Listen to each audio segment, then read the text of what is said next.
Mr. Daley, good morning to you, sir. Good morning, Rennie. I think you're confusing me with the politicians. I don't believe I have those kinds of powers. They believe it. They fool themselves into believing it. I tell Good you, morning to all your listeners. humility is the first mark of greatness. Come back No, on no, that. Let no, me see no, you come no, back no. on that. No. My brother, No. my friend, thank you so much for being here. You are humble as you are knowledgeable, and we're appreciative of you taking the time to be here with us talking about the politicians because you are also a columnist. They have been having a field day. I listened to the presentation by the Minister of Finance, Mr. Imbert, and I waited for the rebuttal. And when it came, I am still waiting for the rebuttal. Did I miss something, sir? No, I don't think so. I think that for a very long time, our politics have been focused on personalities and who thief more than who, and don't focus on the issues that concern ordinary citizens. But we seem to be going into even murkier and more dangerous waters.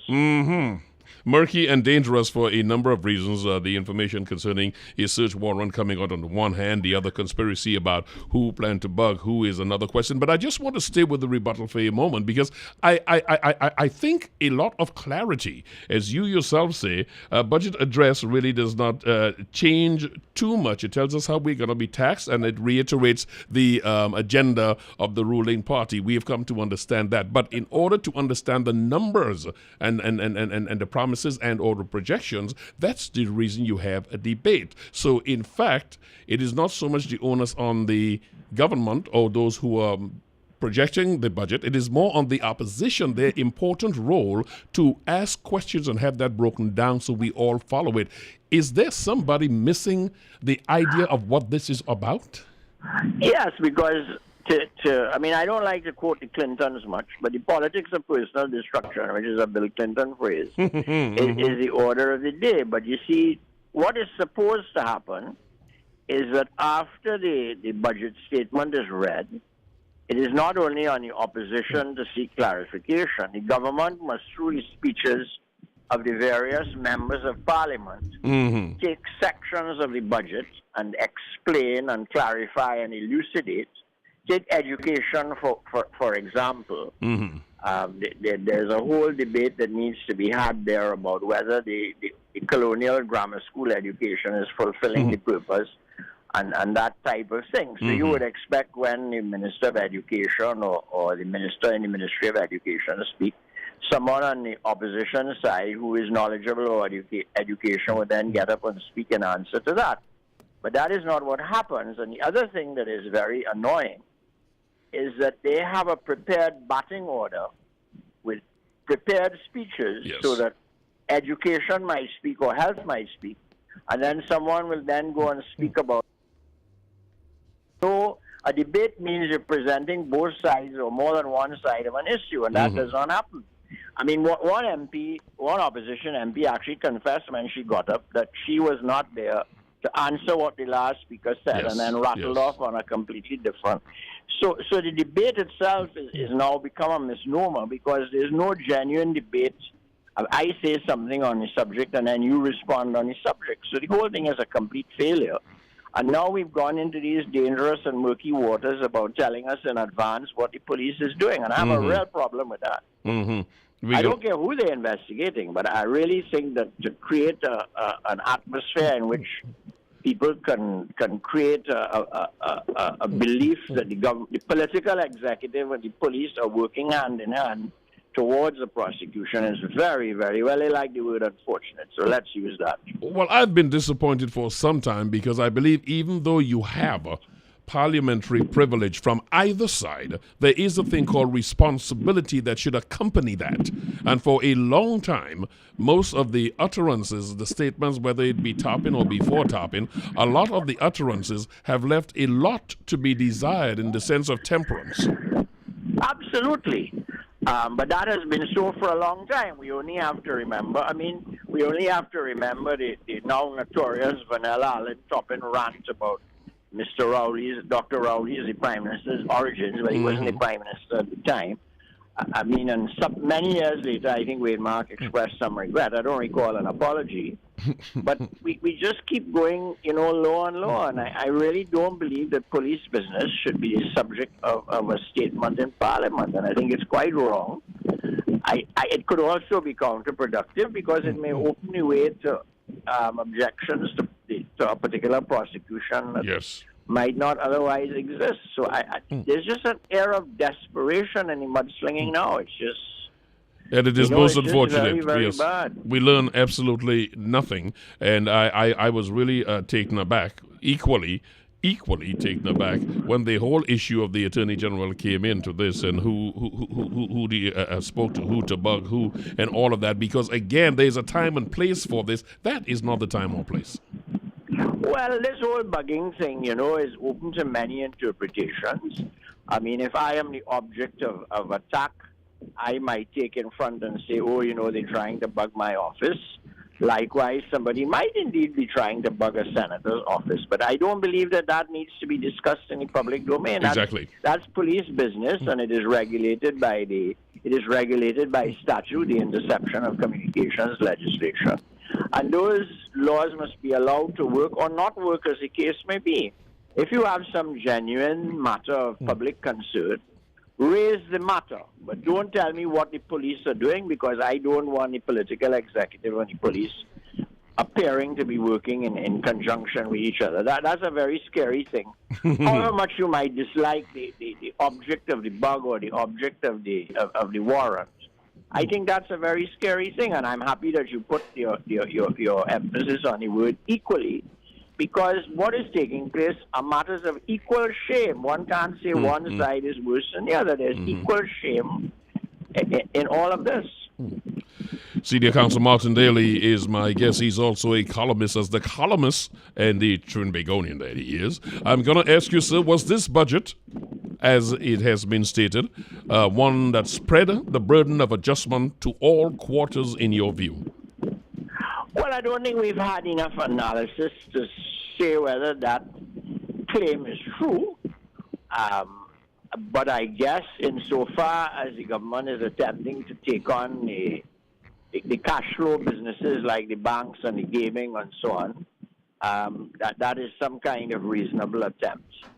But you see, we don't have the drill down analysis to show how these measures are going to work and whether they're going to be able to collect the money they project at all. Mm-hmm.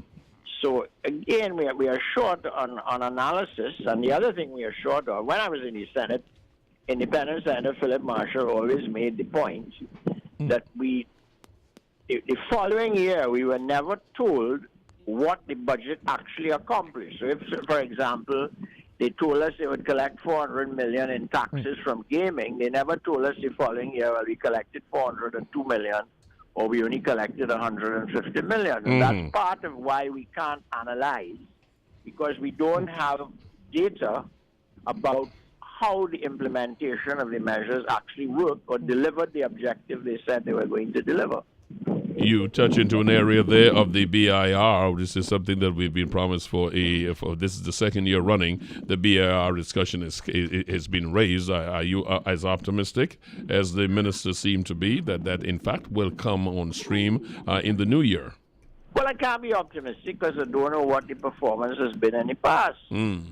As I say, I mean, to piggyback on former Senator Marshall's point, I don't know if they achieve the targets they set every year. I mean, in properly run businesses, if they tell you they're going to get X amount of barrels out of the ground in a year, when they publish an annual report, they tell you what they got consistent with the target or the strategic plan. But we don't have that information. And of course, I'm very cynical. I don't believe that changing the name of the BIR to Revenue Authority is necessarily going to solve the problems. In fact, it's more than a change of name, but that's another story, because if the Revenue Authority is going to comprise political appointees, then we're going to have even more trouble. Martin Daley, my guest here this morning, the gentleman I referred to who does not put water in his mouth at all, which is going to lead me to this. I'm a broadcaster, sir, and we broadcasters have problems that I don't think the government understands. Is it possible I can be appointed a senator so I can articulate my position in the Senate? I mean, I've got issues, man. Well, unfortunately, one of your colleagues in broadcasting became an independent senator, and it became clear that he would have to withdraw from broadcasting. So he kind of withdrew and then came back in.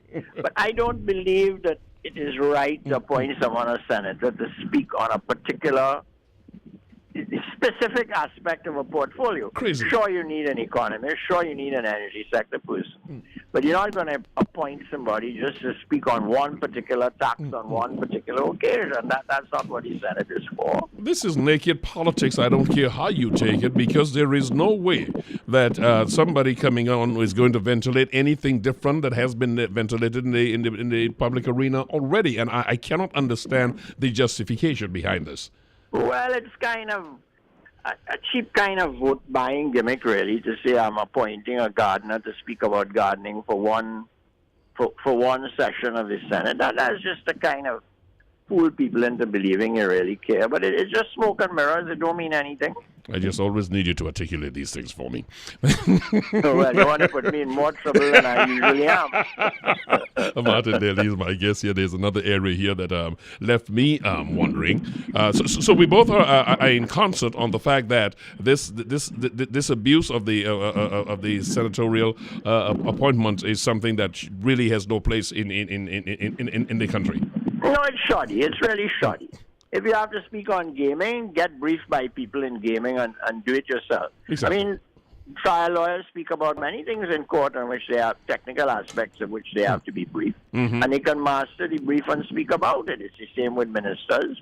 Otherwise, you couldn't be a minister of finance unless you had qualifications in finance. Precisely. But intelligent people can master a brief and check and double check what they're being told. And I don't think we need to go into this kind of vote-catching kind of maneuver. It just demeans the institution, you know. Indeed. You just stepped on my corn, but I got it. I'll leave that alone. Well, I didn't mean nice that. shot. I mean, you Nice made a very shot. good senator, but you wouldn't be able to carry on this program if you did. Martin Daley is my guest. That And is you good. certainly wouldn't be allowed to say nice things about me. Oh, no. The party who appointed you will say, no, None of that. Bad talk, that fella.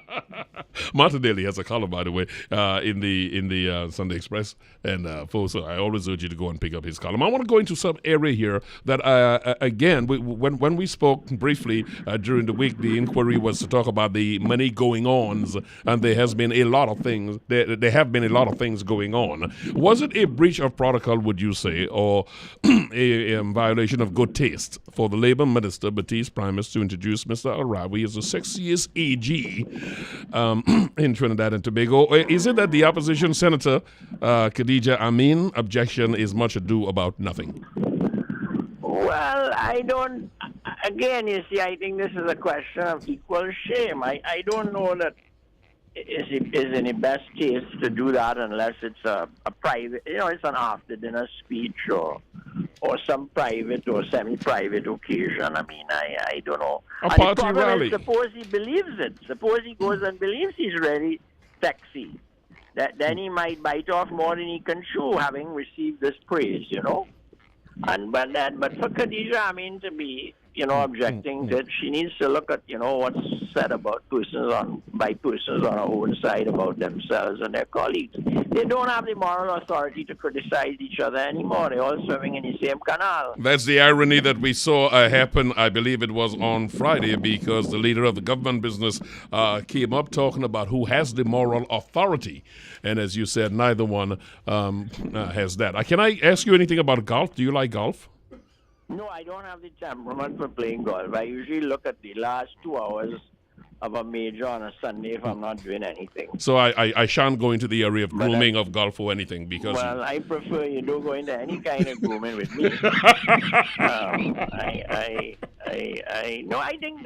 think that we have also a problem. For many years, my colleague Julian Kenny, who died, used to talk about how coarse public dialogue was becoming. And I'm not ashamed to tell your listeners that because of my generation and so on, I gave someone a sweet eye recently, almost as a reflex action, just as an expression of fondness. Yes. And then I realized immediately maybe they might take offense, so I apologize.